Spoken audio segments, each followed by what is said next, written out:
ஒரு அடர்ந்த பசுமையான காட்டில் முத்து என்ற பெயர் கொண்ட ஒரு குட்டிக் கரடி வாழ்ந்து வந்தது.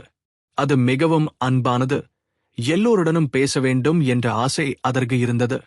ஆனால் எந்த விலங்கிடம் சென்றாலும் அவை முத்துவைக் கண்டு பயந்து ஓடிவிடும். ஒருநாள் அந்தக் காட்டில் ஒரு சிறுவன் வழி தவறிவிட்டான். திசை தெரியாமல் அவன் பயந்து அழுது கொண்டிருந்தான்.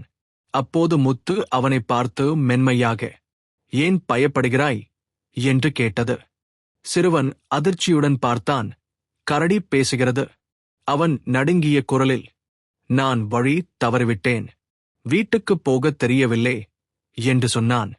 அப்போது முத்து புன்னகையுடன், "பயப்படாதே, நான் உன்னை பாதுகாப்பாக உன் வீட்டிற்கு அழைத்துச் செல்கிறேன்" என்று கூறி சிறுவனுக்கு வழிகாட்டியது. அந்த நாளிலிருந்து முத்துவைக் கண்டால் யாரும் பயந்து ஓடவில்லை. அனைவரும் அதன் நல்ல மனதை புரிந்து கொண்டனர். இந்த கதையின் நீதி: தோற்றத்தை பார்த்து யாரையும் மதிப்பிடாதீர்கள். அவர்களின் மனதையும் குணத்தையும் பாருங்கள்.